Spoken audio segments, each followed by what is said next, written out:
आज की इस वीडियो में हम पढ़ने वाले हैं जेम्स इंग्लिश बुक के चैप्टर नंबर 11 को। इसका टाइटल है द माउंटेन स्ट्रीम और इस चैप्टर को लिखा है रस्किन बॉन्ड ने, जो कि एक इंडियन राइटर है। यह चैप्टर राइटर रस्किन बॉन्ड के प्राकृतिक प्रेम को दिखाता है। इसमें उन्होंने पहाड़ों की एक सुंदर धारा को बहुत ही अच्छे तरीके से दर्शाया है। इस धारा और उसके आसपास की चीज़ों को देखकर लेखक को बहुत खुशी और शांति मिलती है। यह चैप्टर हमें प्रकृति की सुंदरता को महसूस करने का एक मौका देता है। तो चलिए अब इस चैप्टर को शुरू करते हैं और अच्छे से इसे समझने की कोशिश करते हैं। स्टार्टिंग में लिखा है कि यह चैप्टर हमें रस्किन बॉन्ड के प्राकृतिक प्रेम की एक झलक देता है। इस चैप्टर को पढ़िए और लेखक की आंखों से इस धारा की सुंदरता का आनंद लीजिए। तो लेखक यानी रस्किन बॉन्ड जी कहते हैं कि पहाड़ी के नीचे एक छोटी नदी यानी एक छोटी धारा बहती है। जहां मैं रहता हूं वहां से मैं हमेशा इसकी कल कल ध्वनि सुन सकता हूं, लेकिन मैदानी इलाकों से वापस लौटने तक मुझे इसकी आवाज़ का एहसास नहीं होता। फिर भी पानी की लगातार बहने वाली मधुर ध्वनि या इसका संगीत का मैं इतना आदी हो चुका हूं कि जब मैं इसे पीछे छोड़ता हूं तो मुझे ऐसा लगता है जैसे कि मैं अपनी जड़ों को काट रहा हूं। यह वैसा ही है जैसे हर सुबह चाय के कपों की खनखनाहट सुनने की आदत हो और फिर एक दिन बिना किसी आवाज के जागना पड़े। मेरे घर के नीचे ओक, मैपल और हिमालय रेडोडेंड्रोन के जंगल हैं। एक छोटा रास्ता पेड़ों के बीच से मुड़ते हुए नीचे की ओर जाता है, फिर एक खुले टीले से होकर जहां लाल सोरेल यानी तीर के आकार के पत्तों वाला पौधा जंगली रूप से उगता है। उसके बाद यह रास्ता कांटेदार झाड़ियों, बेलों और रंगोल बांस के बीच से होकर नीचे उतरता है। पहाड़ी के तल पर यह रास्ता एक घास के किनारे तक पहुंचता है जो जंगली गुलाबों से घिरा होता है। वहीं पास में धारा बहती है जहां चिकने कंकड़ और पुराने मुलायम पीले पत्थर भी पड़े हुए होते हैं। यह धारा मैदानी इलाकों की ओर फिर से सोन नदी और आखिर में जाकर पवित्र गंगा नदी में बह जाती है। जब मैंने पहली बार इस धारा को देखा तब अप्रैल का महीना था और जंगली गुलाब यहां पर खिले हुए थे। छोटे सफेद फूल गुच्छों में खिले हुए थे। पहाड़ी की ढलानों पर अब भी गुलाबी और नीले प्राइमरोस एक प्रकार का ये फूल है। तो पहाड़ी पर ढलानों पर अभी भी गुलाबी और नीले प्राइमरोस खिले हुए थे और कभी कभी देर से देखने वाले रोडेंड्रोन ने पहाड़ी की गहरे हरे रंग की पृष्ठभूमि पर गहरा लाल रंग जोड़ दिया था।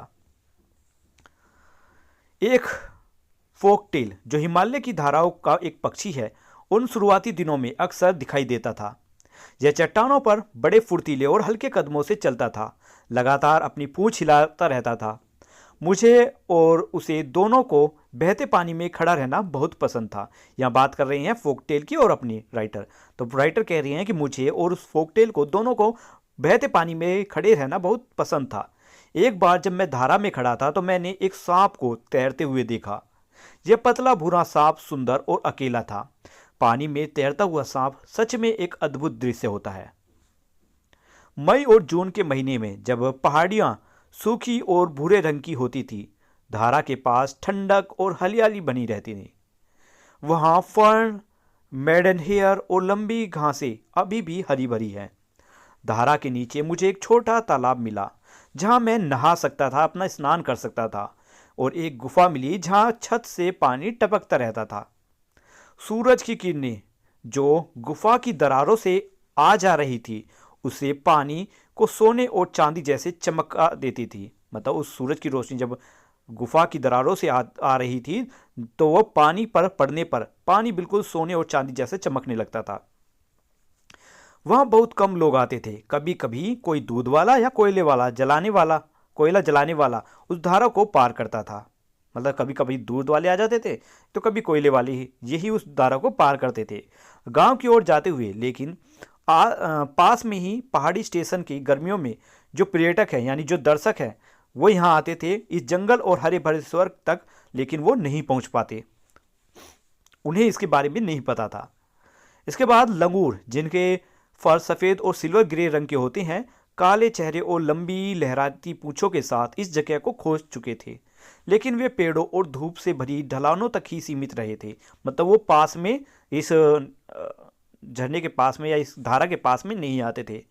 वे शायद मेरी उपस्थिति कि मैं यहाँ पर रोज आता हूँ उसके आदी हो गए थे और अपने खेल और कामों में ऐसे जारी रखे रहते थे जैसे कि मैं वहाँ मौजूद ही ना हूँ।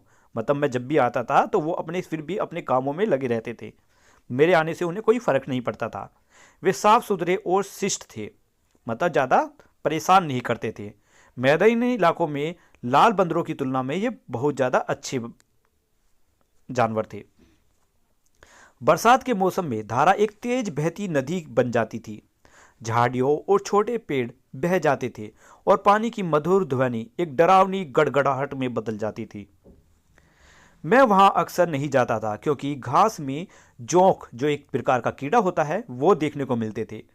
लेकिन मतलब बरसात के समय में वहां पर जोंक देखने को मिलते थे। लेकिन जंगल से होकर चलते हुए हम उन हरियाली भरे मैदानों को देखना हमें सुखद होता था। मतलब जो वहाँ पर बारिश के समय मौसम में हरियाली होती थी उसे देखने बहुत अच्छा लगता था। वहाँ मुलायम काई, पेड़ों के तनों पर बड़े स्टैग फर्न, रहस्यमयी और कभी कभी डरावने देखने वाले लिली और ऑर्किड, जंगली डालिया और बैगनी फूल, ये सब धूप में खिले हुए दिखते थे। मतलब यहाँ पर राइटर बता रहे हैं कि वहाँ और क्या क्या चीज़ देखने को मिलता था। और जब बारिश खत्म हो जाती थी और अक्टूबर का महीना आता था तो पक्षी फिर से गाने लगते थे। मैं मीठी महक वाली घास पर लेटकर ओक के पत्तों की आकृतियों को के बीच से नीले आकाश को देख सकता था और मैं अपने भगवान को धन्यवाद देता था, पत्तों और घास के लिए, पुदीने और कलोवरा और खुशबू के लिए, और घास, हवा और आसमान के स्पर्श के लिए। मैं इन सभी के लिए भगवान को धन्यवाद देता था कि मुझे ये सब चीज़ देखने को मिल रही है। फिर 1 नवंबर की को जो जोरदार ओलों की बरसात के बाद सर्दी आ गई थी। मैं ठंडी और पीली घास पर लेट नहीं सकता था। धारा की आवाज़ वही रहती थी लेकिन पक्षियों की कमी महसूस होती थी क्योंकि ओलों की बरसात होती थी, उस समय ठंड बढ़ जाती थी। धुंधले आसमान मेरे दिल को कस लेते थे और बारिश और ओले मुझे घर के अंदर भगा देते थे। बर्फ गिरती रहती, ओक के पेड़ों की शाखाओं पर भारी बर्फ जम जाती और घास, फर्न, जंगली फूल बर्फ की ठंडी चादर के नीचे दब जाते थे। लेकिन धारा बहती रहती थी, बर्फ को चीरते हुए नीचे अपना रास्ता बनाते हुए एक और नदी और एक और बरसात की ओर। वो नदी मतलब वो धारा बहती रहती थी, चलती रहती थी ठंड के मौसम में भी। तो यहीं पर ये चैप्टर ख़त्म होता है। उम्मीद है आपको इसका हिंदी ट्रांसलेशन अच्छे से समझ आया होगा। मिलते हैं नेक्स्ट वीडियो में क्वेश्चन आंसर्स के साथ, जिसका लिंक आपको इसी वीडियो के डिस्क्रिप्शन से मिल जाएगा। Bye bye.